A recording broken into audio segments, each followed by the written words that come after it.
दिन का राशन। ये कहानी शुरू होती है शर्मा निवास से, जहां मनीषा रसोई में काम कर रही थी।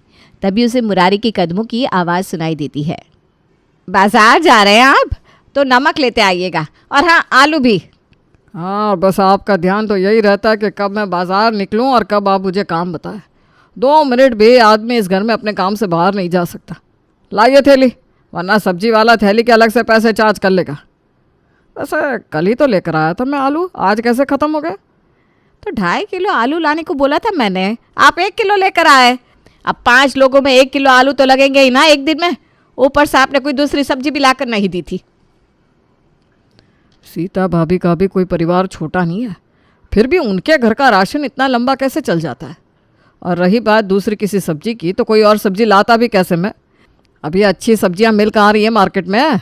पकी हुई सब्जियां मिल रही है, वो भी नाले के पानी से सिंचाई की हुई। बोलो तो ले आओ। जितना अच्छा करो तुम लोगों को उतनी तकलीफ होती है। बस देखा देखी पर जाना है। अपने कमरे में लैपटॉप पर बैठी प्रिया अपने पेरेंट्स की आवाज़ सुनकर बाहर आती है। गिनकर 5 लोग हैं इस घर में मम्मी, जिसमें मैं तो दोपहर को खाती नहीं, फिर भी रोज़ वही राशन की लड़ाई। मुझे बोल दिया करो, मैं जाकर ले आऊँगी। हाँ हाँ, अब तो बच्चे तैयार कर दिए है तुमने, मंगवाओ सब्जी। अपने बैंक का काम होता नहीं इन लोगों से, सब्जी लाएंगे। बाप सुबह 6 बजे जाकर ताज़ी सब्जियां ला देता है, बिना मिलावट का राशन ला देता है, तो बोली निकल रही है। जब खुद उठकर बाजार जाना पड़ेगा तब अकल आएगी ठिकाने। तू जा बेटा, तू अपना काम कर, तेरे पापा ऐसे ही बोलते रहेंगे। तो ये था शर्मा निवास का नज़ारा, जहाँ राशन सब्जी को लेकर जाने दिन में कितनी बार क्लेश होते थे। ऐसे ही एक शाम पड़ोसन सीता मनीषा को ढूंढती हुई वहाँ आती है। मनीषा नहीं दिखाई दे रही भाई साहब। एक ही तो काम है उसे, अपनी बहनों से बातें कर रही है। आप बैठिए भाभी, मैं चाय बना कर लाता हूँ। मुरारी रसोई में चाय बनाने जाता है और देखता है कि चाय पत्ती नहीं है। इस औरत की यही आदत मुझे ख़राब लगती है। चाय पत्ती नहीं है रसोई में तो पहले बताना तो चाहिए था। सुबह ही भेजा था मुझे मार्केट, तब बोल सकती थी चाय पत्ती लाने पर। नहीं, अब जाता हूँ लेकर आता हूँ, यही है मेरी किस्मत। अरे चाय पत्ती नहीं है क्या? बता नहीं सकती थी पहले से? मुरारी के चिल्लाने की आवाज़ सुनकर मनीषा अपने कमरे से बाहर आती है। घर में ये हर वक्त कलेश अच्छा नहीं होता मनीषा। कुछ दिनों में तेरी बहू आ जाएगी, उसके सामने भी यही चलेगा तो शोभा देगा क्या? वो तो ये समझे लड़की भी इन्होंने ही फाइनल की है, और घर में कलेश भी तो यही करते हैं ना। वही तो मैं इन्हें कहती हूँ, स्वभाव बदलिए अपना। वो तो मैं हूँ जो ये सब बर्दाश्त कर लेती हूँ, बहू बर्दाश्त करेगी क्या? अब आप ही बताइए भाभी, जब 1 महीने का राशन एक बार में लाया जा सकता है तो क्यों आधा पाव 1 पाव सामान लाना? पर इन्हें तो सुनना ही नहीं है। जब एक इंसान के हिसाब से सामान लाना था तो शादी क्यों की? इतना बड़ा कुंभा खड़ा क्यों किया? मनीषा अपने दिल की बातें सीता से कह रही थी, तभी मुरारी चाय पत्ती लेकर घर आता है। बस चुगली चट्टा करो बैठकर तुम। अब जब घर में 24 घंटे किसी न किसी बात पर तू मैं होती तो कितनी देर ही बात छुप जाती। राज नेहा से फ़ोन पर बात कर रहा था कि नेहा को बैकग्राउंड से आ रही शोर शराबे की आवाज़ सुनकर ज़रा शक हो जाता है। क्या बात है राज, बहुत आवाज़ आ रही है, कुछ हुआ है क्या? आवाज़ नहीं, ये तो खुशी मना रहे पापा तुम्हारे आने की। आफ्टर ऑल इस घर की बड़ी बहू जो होगी तुम। बस 1 हफ्ते की बात है, कैसे भी ये दिन निकल जाए। मैं तो तुम्हें बस अपने घर की बहू बनाना चाहता हूँ। और ये बात सही भी थी। जितनी जल्दी नेहा की शादी हो जाती उतना ही अच्छा था, क्योंकि अगर शादी के पहले नेहा को अपने ससुराल वालों के बारे में पता चल जाता तो होती होती शादी भी टूट जाती, और 1 हफ्ते बाद शादी होकर नेहा अपने ससुराल आती है। मैं ठीक तो लग रही हूँ ना राज? अरे ठीक, अरे बहुत प्यारी लग रही हो तुम। Thank God. मुझे लगा साड़ी ठीक से बंधी है या नहीं। अच्छा तुम भी बाहर आ जाओ, मैं जाती हूँ। नेहा किचन में जाकर अपनी पहली रसोई की तैयारी करने लगती है। तभी मुरारी उसके पीछे पीछे किचन में चला आता है। अरे पापा जी, आप कुछ चाहिए था क्या? नहीं नहीं बहू, हमारे घर में ना ये ड्रामा नहीं चलता कि किसी को चाहिए तो बहू से ही मांगेगा। मेरे तो खुद के हाथ पैर इतने सक्षम है कि मैं खुद ही चीज़ें ले सकता हूँ। मैं तो कह रहा था बेटा, कुछ बनाने की ज़रूरत नहीं है, शादी में इतना कुछ बच ही गया था, वही खा लेंगे सब। हे भगवान, ये फिर से शुरू हो गए। रसोई में बहुएं अच्छी लगती है जी। आप बाहर जाइए, बाहर। हाँ, मैं हूँ ना, मैं बता दूँगी बहू का सब कुछ। आज इसकी पहली रसोई है, कुछ तो बनाएगी बच्ची। अरे क्यों बेकार में बनाना है कुछ? बेकार में राशन लगा कर क्या फ़ायदा? जब खाना बना हुआ है वही परोस देगी। बहू के हाथ लगने से मतलब है ना। पापा जी गलत नहीं कह रहे मम्मी जी, और मैं अपनी पहली रसोई अपने घर के सबसे बड़े को नाराज़ करके नहीं करना चाहती। मैं शादी के बचे खाने को ही सभी को गर्म करके परोस देती हूँ। ये कहकर नेहा शादी के बचे खाने को गर्म करने लगती है और इतनी खुश हो जाती है कि अपनी माँ को फ़ोन लगाकर कहती है, कसम से मम्मी पापा जी इतने अच्छे हैं, क्या बताऊँ। यहाँ बहुएं अगर आ जाए ना तो उसके बाद सास रसोई में जाना छोड़ देती है और मेरे ससुर जी रसोई में आकर खड़े हो गए। मम्मी जी को डांट लगा दी पापा जी ने, कहने लगे क्या ज़रूरत है बेकार में लड़की से काम करवाने की। अगर शादी का खाना बचा हुआ है तो वही गर्म करके अपनी पहली रसोई में सभी को परोस देगी नेहा। अब बताओ मम्मी, कौन कौन इतनी छूट देता है बहुओं को, वो भी पहले दिन। और ऐसी कोई रिस्पॉन्सिबिलिटी नहीं है कि बहू ही सब कुछ करेगी। मुझे तो कोई दिक्कत नहीं होने वाली यहाँ। तेरे साथ भगवान है तो कैसे बुरा हो जाता बेटा। आज तक किसी का बुरा नहीं किया था हमने। चल अच्छा लगा तू अच्छे घर में गई है बेटा, वरना शादी के पहले सब अच्छा लगता है, बाद में बाहर आते हैं लोगों के रंग। शादी का खाना ही नेहा सभी को परोस देती है। 2 दिन तो इसी तरह मुरारी बार बार शादी का बचा खाना सभी को खिलाकर ख़त्म करवा देता है। अब तीसरे दिन तो बहू को खाना बनाने की ज़रूरत पड़नी ही थी। क्या बनाऊँ? एक काम करती हूँ, आलू के पराठे बना लेती हूँ, ये सही रहेगा। नेहा आलू के पराठे बनाने के लिए आटे का डब्बा निकालती है जिसमें ना के बराबर आटा था। ओहो, आटा तो ख़त्म हो गया, इन्हें कहकर मंगवा लेती हूँ। बस यही गलती तो कर देती है नेहा कि रात से जाकर आटा लाने को कह देती है। हाँ अभी ला देता हूँ बाबू, तब तक तुम आलू उबाल लो। राज बाजार जाता है और पैकेट वाला आटा लाकर नेहा को देता है, जिससे नेहा सभी के लिए आलू के पराठे बना देती है। ये देखिए आप राज की मम्मी, इसे कहते हैं खाना। क्या पराठे बनाया बहू ने, वाह वाह वाह। और ज़रा अभी एक्स्ट्रा तेल नहीं है। पराठे तो वाकई बहुत टेस्टी है भाभी। आलू के पराठे बनाने तो मैं आपसे ही सीखूंगी। मेरे पराठे ना फट जाते हैं, ये वाले तो ज़रा भी नहीं फटे। अरे पापा आपके प्लेट की धनिया की चटनी ख़त्म हो गई है, मेरी ले लीजिए। आप अपना खाना पूरा कीजिए भैया, मैं जाकर पापा के लिए चटनी ला देती हूँ। किसी को मेरे लिए एक्स्ट्रा काम करने की ज़रूरत नहीं है, हाथ पैर चलते हैं मेरे। मैं किसी के ऊपर निर्भर नहीं हूँ, मैं खुद जाकर चटनी ले लूँगा। सच में मम्मी जी, मैं ना बड़ी खुशनसीब हूँ जो मुझे इतना अच्छा ससुराल मिला। अभी तूने अपने पापा जी के असली रंग कहाँ देखे हैं बेटा, इसीलिए ऐसा बोल रही है। मुरारी रसोई में चटनी लेने जाता है और वहीं स्टोव के पास पड़ा आटे का पैकेट देख लेता है। ये आटे का पैकेट लेकर कौन आया? तुम लोगों को पता है कि इस घर में मैं चक्की का आटा पिसवा कर लाता हूँ, तो पैकेट का आटा लेकर कौन आया? वो आप दुकान गए थे ना पापा, और आटा ख़त्म हो गया था तो खाना कैसे बनता, इसलिए मैं बाज़ार से पैकेट का आटा ले आया। अभी उसी आटे के तो पराठे खाए, आपको अच्छे लगे ना? खाए का? अच्छा, अरे वो तो बहू का मन रखने को बोल दिया मैंने। मुझे तो खाते ही लग रहा था कि मिलावट है इस आटे में। आटा क्या है, ये मैदा है, मैदा। मैदा इतना ज़्यादा पीस देते हैं कि आटे का तो सतह ही ख़त्म हो जाता है। अरे नहीं नहीं पापा जी, ये अच्छे ब्रांड का आटा है, इसमें 5 तरह के अनाज मिले होते हैं। वो पैकेट में कुछ भी लिख देते हैं ये लोग। लिखेंगे कि सोना मिलाकर डाला है, तो क्या सोना होगा?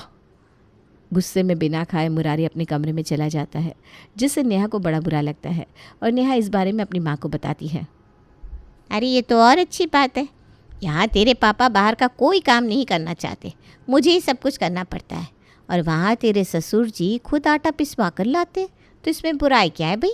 अब से क्या लाना है क्या नहीं लाना लिस्ट बनाकर दे दिया कर, अपने हिसाब से ले आएंगे वो। अरे हाँ मम्मी, ये तो मैंने सोचा ही नहीं। किचन में जाकर नेहा हर उस चीज़ की लिस्ट बनाती है जिसकी रसोई में ज़रूरत थी, और वो लिस्ट जाकर अपने पापा जी को पकड़ा देती है। ये चीज़, सोया सॉस, इन चीज़ों की क्या ज़रूरत है रसोई में बहू? और ये क्या 4 पैकेट चाउमीन और 20 किलो आटा? हाँ पापा जी, अब किसी दिन चाइनीज़ बनेगा तो सॉस की तो ज़रूरत पड़ेगी ना, और पिज़्ज़ा में तो वो चीज़ डलती है ना। मुरारी उस लिस्ट को राशन वाले के पास ले जाता है।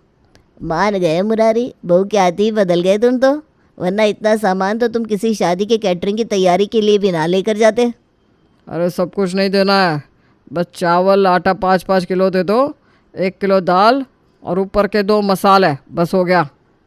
और उतना ही सामान लेकर मुरारी घर आता है।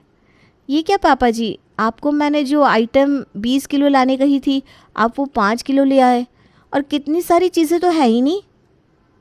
ऐसा तो नहीं है कि पैसे की दिक्कत है हमें, भगवान की दया से सब कुछ तो है। तो बहू ने जो जो चीज़ें लिख कर दी थी ले आते आप। अब मैं दुकान भी संभालूँ, बाहर का काम भी करूँ, अकेला आदमी 20-20 किलो सामान लाता कैसे? अरे तो प्रेम चल लेता ना जी साथ में। अरे मम्मी, मुझे भी जाने की क्या ज़रूरत है? लिस्ट अगर राशन वाले के हाथ में पकड़ा देते पापा, तो वो अपने स्टाफ के साथ सारा माल खुद भिजवा देता। बस काम चोरी आती है तुम सबको। ऐसे ही कितने लोग लिस्ट देकर चले जाते हैं और वो शंभू 1 किलो की जगह 750 ग्राम तोलता है, कंकर वाले चावल देता है। अब जिसके पास राशन लाने का वक्त नहीं, वो दोबारा राशन बदलवाने क्या ही जाएगा। इसीलिए मैं ये काम करता ही नहीं। घर का माहौल खराब होता देख नेहा घबरा जाती है और इस बात का मज़ा लेती सीता अंदर आती है। अरे अरे बहू के आते ही घर से हल्ले गुल्ले की आवाज़ आने लगी। गलत बात। नहीं आंटी जी, वो बात नहीं है, हम सब तो मिलकर बात कर रहे थे। आप बैठिए ना, मैं अभी आपके लिए चाय लेकर आती हूँ। चाय तो मैंने पीनी ही छोड़ दी बेटा, तुम मेरे लिए कॉफ़ी लेकर आओ। नेहा किचन में कॉफ़ी बनाने जाती है पर कॉफ़ी होती ही नहीं है। लिस्ट में लिख कर दिया था पापा जी को कॉफ़ी लाने के लिए, लेकर ही नहीं आए। अब अगर किसी और से कॉफ़ी लाने को बोल दिया तो पापा जी अलग गुस्सा करेंगे। नहीं, ये रिस्क नहीं ले सकती मैं। बेचारी नेहा अपने ससुर जी के डर से ही उन्हें हॉल में जाकर कॉफ़ी लाने को कहती है, जिस पर सीता कहती है, हम तो अपने ससुर जी के आगे एक शब्द नहीं बोल सकते थे और बहू भाई साहब को ही काम दे रही है और भाई साहब काम करने को हामी भी भर रहे। अच्छी किस्मत पाई है तूने बहू। अब किसी को तो जिम्मेदारी लेनी पड़ेगी ना भाभी जी। और इस तरह अपनी आदत से मजबूर मुरारी पड़ोसन सीता की सिंपत्ति भी ले लेता है।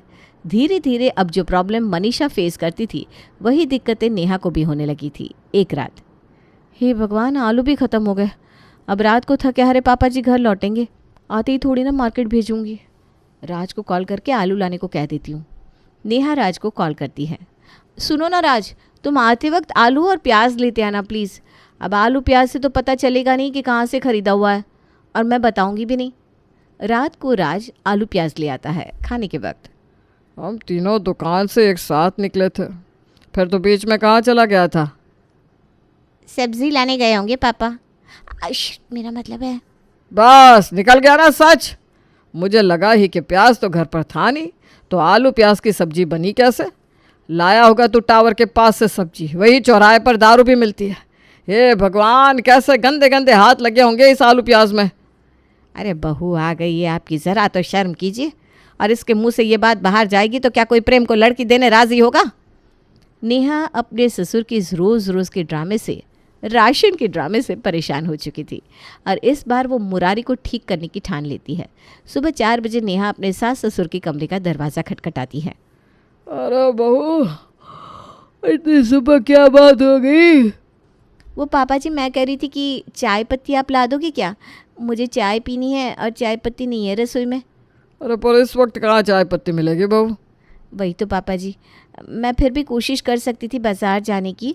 स्टेशन के पास ना बहुत सारी दुकान खुली होती है। फिर आप फिर कहते ना वहाँ दारू की दुकान भी होती है, पता नहीं चाय पत्ती में कैसे कैसे हाथ लगे होंगे। इसलिए ना मैंने आपको उठा दिया। वो राशन वाले शंभू अंकल को तो आप जानती ही हैं, उसके घर पर कॉल कर दीजिए ना, घर से दे देंगे चाय पत्ती। मैं तो वहाँ भी चली जाती, पर पता नहीं अगर उन्होंने चाय पत्ती में कोई मिलावट कर दी तो। ठीक है, मैं 1 पाव चाय पत्ती ले आता हूँ। कसम से अपनी आदत से लाचार है पापा जी। ज़्यादा चाय पत्ती ले आएंगे तो पता नहीं क्या हो जाएगा। मुरारी अपनी बहू को चाय पत्ती लाकर देता है और नेहा अपने लिए चाय बना लेती है। फिर बाज़ार जाकर मुरारी अपने हिसाब से अपनी पसंद की साग सब्जी लाकर रसोई में रख देता है। फिर बारी आती है नाश्ता बनाने की और जानबूझकर नेहा बिना नमक के ही सब्जी बनाकर सभी को परोस देती है। अरे भाभी, लगता है आप सब्जी में नमक डालना भूल गई। हाँ नेहा, सब्जी में नमक नहीं है। हाँ, क्योंकि घर पर नमक था ही नहीं, अब जो है वही खा लो। रात को मुरारी, राज और प्रेम दुकान से घर लौटते हैं। पूरा परिवार एक साथ खाने के लिए बैठता है। सभी के प्लेट में आते हैं कटोरी भर चावल, ना के बराबर सब्जी और आधी रोटी। ये क्या मजाक है बहू? ये कैसा खाना परोसा है तुमने सबको? मैंने तो सोचा था खाना बनाऊंगी नहीं पापा जी, फिर सोचा कि जिस क्वांटिटी से आप राशन लाते हैं उसी क्वांटिटी से खाना बना देती हूँ। आप इस हिसाब से रसोई में खाना लाते हैं मानो आप अकेले रहते हो। ये पीजी नहीं है पापा जी, ये घर है। राशन हमेशा रसोई में एक्स्ट्रा ही होना चाहिए। रसोई ना अन्नपूर्णा होती है। तुम सबको लगता है कि मैं गलत हूँ और जानबूझकर ये सब करता हूँ, पर यह बात नहीं है बहू।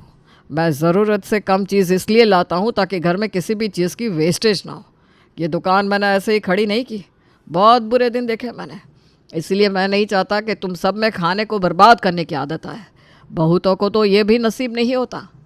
अरे पर अब हमारे बच्चे बड़े हो चुके हैं, उनमें समझ है, आप उन पर विश्वास करके तो देखिए। नेहा मुरारी को जो समझाना चाहती थी मुरारी समझ जाता है और उसकी बातें उसके घर के बाकी सदस्य भी समझते हैं।